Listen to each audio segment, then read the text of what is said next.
Hello, welcome to another edition of the Pace Report. I'm Brian Pace, reporting live here at the Jazz Standard here in New York City. Tonight I'm honored and blessed to interview and profile a jazz pianist that's really been making waves on the jazz scene over the last decade. Pianist Aaron Diehl tonight is performing selections off his debut Mack Avenue's record release, The Bespoke Man's Narrative. Over the last decade, this gentleman has attended and graduated from Juilliard. He's also been an integral part of Wynton Marsalis's Septet. Also, in addition to that, he was the first place winner of the Cole Porter Fellowship in the jazz competition of the American Pianist Association, in which he was awarded a contract through Mack Avenue Records. We're going to sit down and talk about his origins growing up in Columbus, Ohio. We're going to talk about the concept of this brand new CD. Also, I'm going to get his perspective on where jazz is going, especially with the younger generation of jazz musicians coming out. So sit back, relax, and enjoy the sounds of Mr. Aaron Diehl live here at the Jazz Standard here in New York City.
Aaron, congratulations on this brand new CD. This is your debut for Mack Avenue Records and The Bespoke Man's Narrative. Explain the concept of this record. Well, the whole concept came from the idea of writing compositions specifically for the members in the band, David Wong, Rodney Green, and Warren Wolf. And so thinking about like a bespoke suit, a suit that's made specifically for a certain individual. I came up with that title, that concept. Now, this album, you pay homage to Duke Ellington and George Gershwin, but there's also a lot of original compositions by Mr. Diehl himself. Tell me about how you actually segued and put all the records or all the songs together. Well, I thought of the album as a suite, so I began with thinking about the narrative theme. I began with something called Prologue, and then went into a composition called Generation Y, and another original called Blue Nude, and it just kept progressing from there. And we ended with Epilogue, which is a variant of the prologue. Now, part of your recording with Mack Avenue is because you won a very, very important competition 2 years ago. Yes, the American Pianists Association's Cole Porter Fellowship. I received that in 2011, and as a part of that fellowship, I had the opportunity to record for Mack Avenue Records. What is it about your debut coming out that you had to make these compositions very, very special and also very intricate at showcasing you as not only just a pianist but also a very well-rounded composer as well as musician? Well, I feel that in cultivating an ensemble and developing a band, it's important to really consider everyone with whom you're playing. And, of course, it being my album, I wanted to feature myself, but I also feel that the incredible musicians who are also on the record, it was important and vital to have them in the mix. And so in terms of composing and arranging, I always considered the way they play, their strengths, and their styles of playing. I considered that in arranging and composing the pieces.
You know, when I've watched you over the years, and one of the things I noticed tonight, especially last year when we were at the Detroit Jazz Festival, I noticed that when you play, there's remnants of the modern jazz quartet and John Lewis, and I know that's one of your heroes. John Lewis, certainly one of my musical heroes, and I got a chance to really become familiar with his music a few years back when I was in college, and I did some archival work for his wife, Mariana Lewis. So that was a real privilege to become intimately involved with that music and to have a greater understanding and depth of understanding of that repertoire. You know, you're relatively young, and you really are talking about the language and also what John Lewis brought to jazz music. What was it about the Modern Jazz Quartet, as well as John Lewis as a pianist? What was it about him that really set him in the great annals of jazz music? Well, he was someone who was very aware of how to use an ensemble, specifically the MJQ, Milt Jackson, Connie Kay, Percy Heath, and he knew how to draw out the strengths of the musicians with whom he was playing.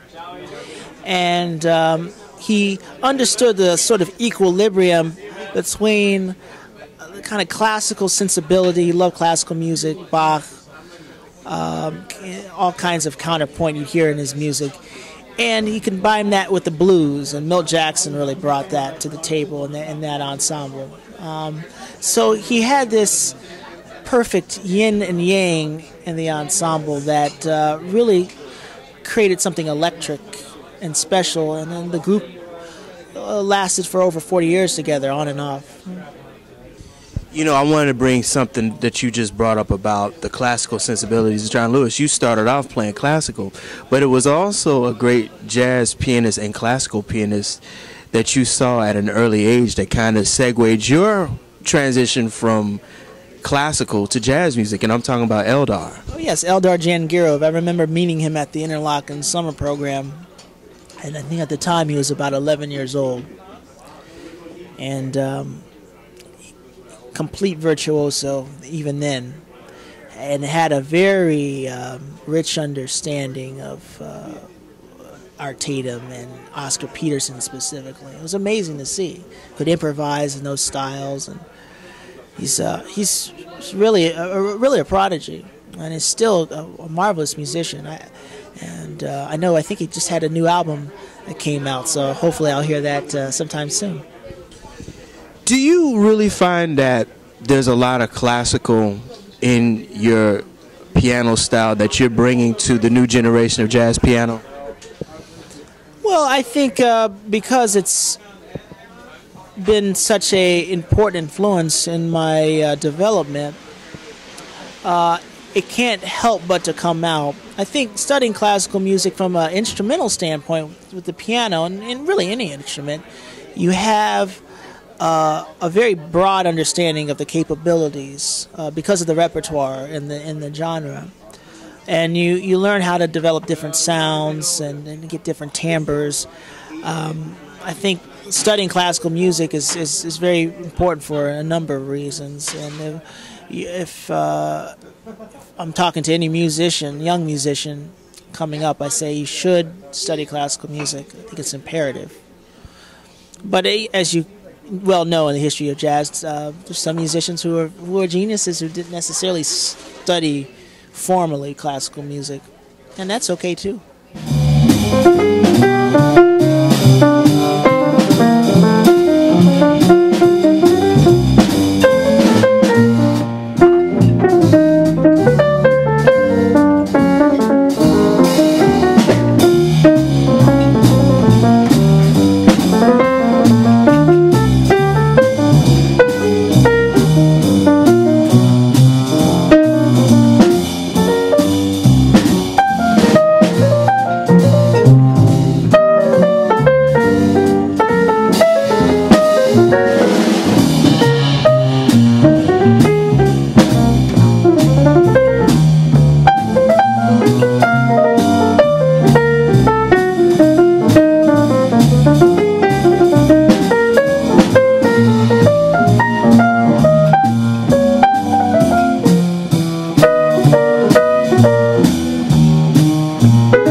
you're coming out the gate right now, and you've played with Wynton, and you've played with some other great music luminaries, not just in jazz, but just other genres. Where do you want to go musically now? Because, I mean, there's so many musicians that start off in jazz but go to classical, they do R&B, they do soul, but what is the direction that you want to go in? I continue going the direction that I'm going in. I mean, playing jazz is my love, and I have no real interest of being a classical musician. I just haven't studied it in that great of detail, and there's so many great classical musicians in the world. But I feel that really developing ensembles, that's sort of where my passion lies. This ensemble is just incredible, and have very strong musicians who have such a depth and understanding of the jazz language. That's a real treasure, and something that I really never take for granted, because there are very few people out here like David and Rodney and Warren who are so serious about playing this music at a high level. And it's all about playing at a high level with quality and excellence. That'll do it again for another edition of the Pace Report. I'm Brian Pace, reporting live here at the Jazz Standard here in New York City. I'd like to personally thank the talented Aaron Diehl for his time, as well as the staff and management here at the Jazz Standard. As always, please visit my website, www.thepacereport.com, for my weekly column as well as my past segments. Until next time, remember, if it's in the groove, it'll make you move. Till next time, peace.